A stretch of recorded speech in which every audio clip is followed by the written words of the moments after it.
Ladies and gentlemen, welcome back to Between the Sharks. If it's your first time here, I'm Ryan, and today is New Year's Day. Now, I'm not much of the New Year's resolution type, but my mother did tell me or warn me that whatever you do on the first day of the year is what you'll do for the rest of the year.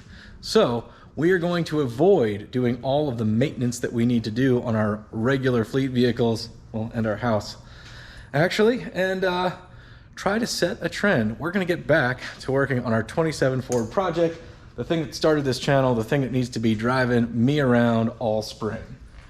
By the looks of it, we've got a long way to go.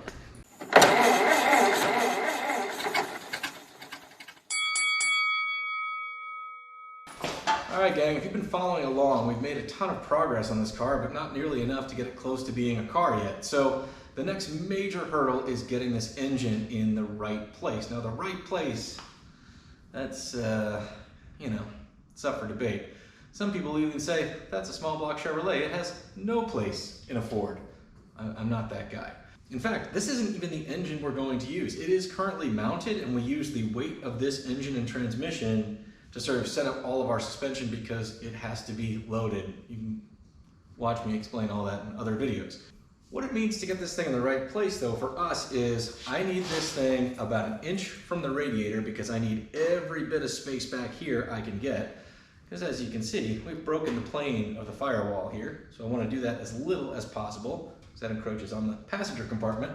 I also want to get this engine as high as possible because, well, I do not want to take the oil pan off on a speed bump, and this car will sit somewhat low relative to the wheelbase.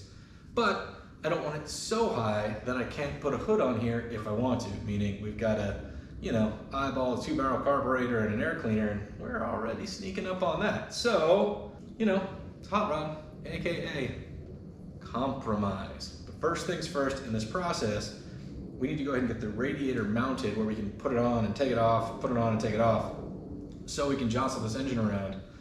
And then we'll move the motor mounts.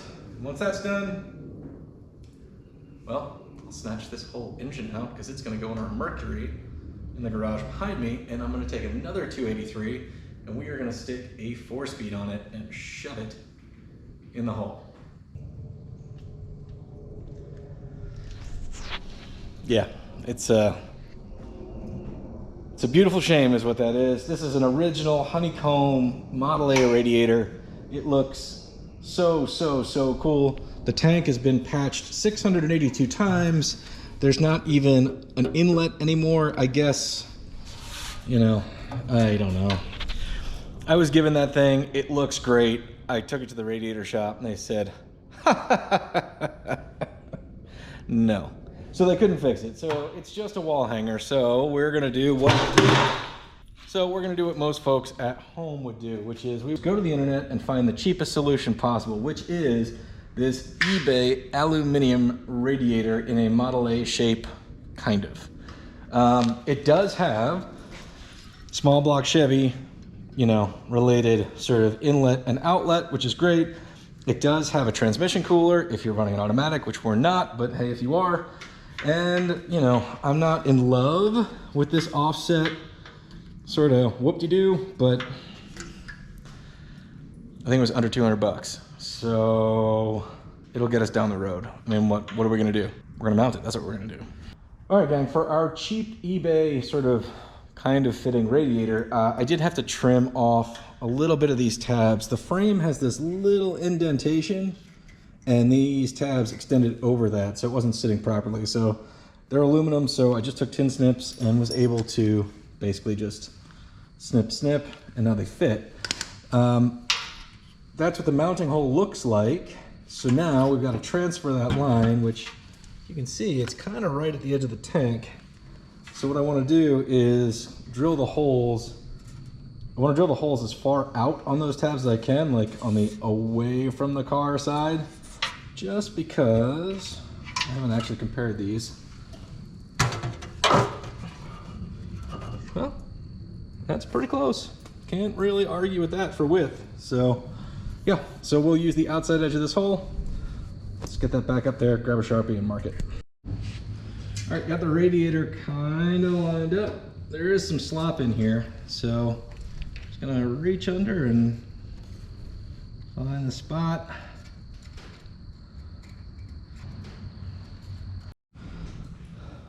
All right, gang, well, you can see that these things aren't welded on particularly straight, but you know, for the price, it just looks like I did it, so whatever. So I went ahead and marked this. This is a 2-inch core. Mark this to 1 inch. I'm gonna go ahead and just kind of translate center, because why not? All right, to mount this thing, I just ordered a standard Ford Model A radiator mounting hardware kit, which is basically a rubber jimmy jam, a bolt, a spring, and a castle nut. And basically I gotta drill a hole in here that will fit this 3/8 bolt. We'll tighten it down. The spring will kind of put light pressure. This little pad will go here. Radiator stays in place. Now, there are rods that go from the upper part, the upper radiator support rods, that go back to the firewall, but right now our firewall is laying on the ground somewhere around here. So all that's gonna be holding this in for now is this bolt kit. There are several ways to approach this, and there are probably many right answers, acceptable answers. But let's walk through what we're looking at here, right? So this white piece of tape would be where a hood is, generally speaking.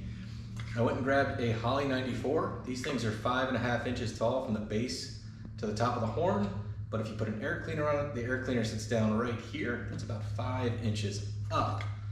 Now, the lowest profile air cleaner you can get for these is the little dome little dudes, and they're about 3 inches tall from the horn.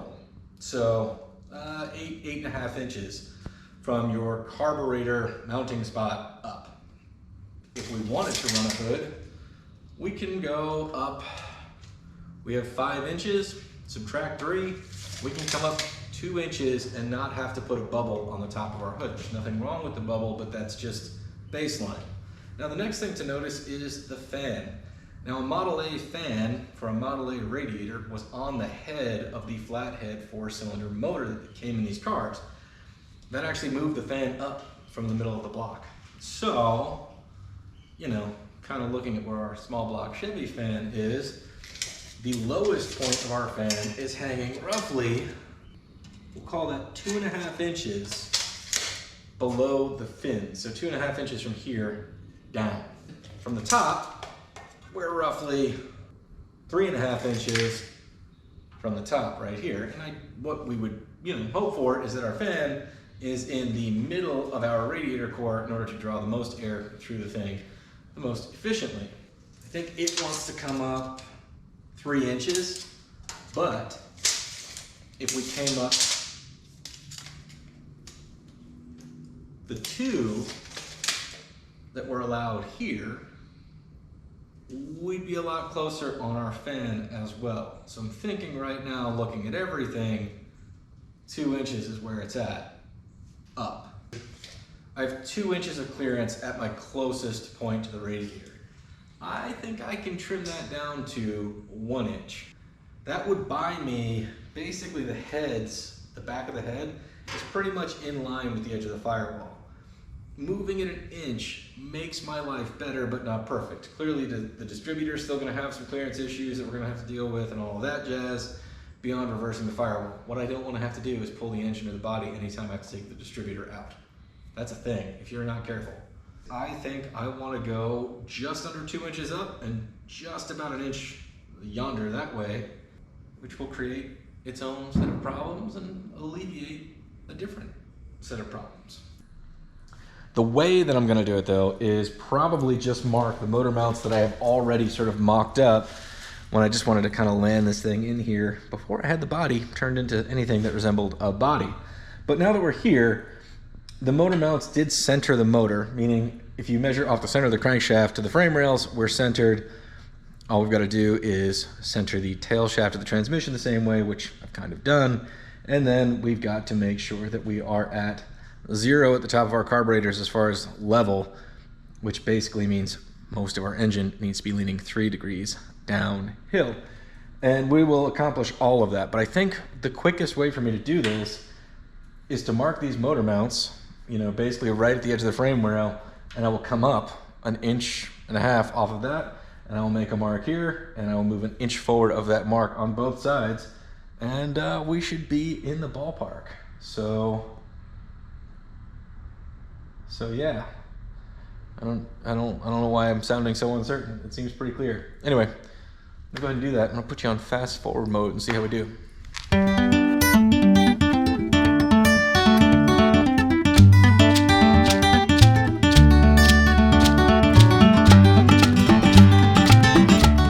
All right, gang, that took a little more doing than I hoped. All the animals in the neighborhood are yelling at this point. Some weird bird, squirrel, and some dogs. But at this point, all I really need to do is move it forward to my mark. I don't know if you can see the scribe. That's much more precise than a marker. That's 1 inch, and then I need to go 1 inch up off of that mark, which is also scribed. Something along the lines of that.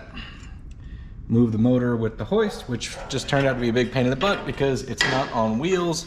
So the entire front suspension was just hanging there, and obviously that'll be in the way. So yeah, we'll just get this moved, get it tacked in, and then we've got a whole lot to discuss. This isn't really going as planned. These motor mounts were welded in the wrong place when I got the car. I've already moved them once, but I already know that I need to move them again to this position, which is pretty ugly. And so I'm kind of wondering if I need to switch to a biscuit mount style motor mount, because that would basically, I don't know, the motor mount would come out of here, it'd sit on a plate and then attach, which would maybe be better, looking. I just don't want to wait for the part. I think if I could have it magically, that's what I would do in an instant, but that's life. So I think I'm gonna hold here, cogitate with my brain pan, and see what we need to do next, because I can make this work, but I don't love it. You know what I'm saying? Hot rodding, man, hot rodding. All right, gang, different day, same clothes. That's normal for me. I got it kind of mocked up. We went 1.5 inches up from our mark, if you can see maybe the little red line in there, and I moved forward 1 inch from our old mark. Yeah, it's ugly, but I'm kind of okay with that for right now, because I did some research. I was thinking about buying biscuit motor mounts. None of it was gonna put the motor where I wanted it. Basically, what I'm dealing with is somebody butchered a set of these motor mounts. Very common universal motor mounts. Like, it did need to be trimmed, but basically they're designed to go in flat like that, and that puts that at a 45-degree angle that matches our motor. I don't know why, I digress. So right now, I think it looks a whole lot better. Looks like it's more centered, sort of in the big engine goes here opening. The fan is much more better lined up with the radiator, so it might actually cool the car. We still have distributor clearance issues. We've brought this up, which is going to mean we're going to have some floor clearance issues with our transmission and bell housing. But we know this stuff. It's a hot rod. So because this car is not channeled, my last Model T was, and man, that made for a very tight cabin. And we're switching to a 4-speed, which should be a relatively smaller transmission, but we won't know till I actually shove it in the transmission hole. But I think this is going to work. Right? What I'm saying is, I'm pretty happy with the compromise. So, one other thing we've done here is, because I spaced the engine up 1.5 inches, I went ahead and spaced the transmission up 1.5 inches with a 2x4, and now you'll notice that I'm most likely gonna have a clearance issue with the drive shaft. Totally solvable, but that's hot rodding if I ever saw it. Time to go ahead and zap some tack welds on here. Plan is to just tack it enough to hold it all in place so I can get the engine hoist and all that apparatus out of here. Oh no, I'll start that again.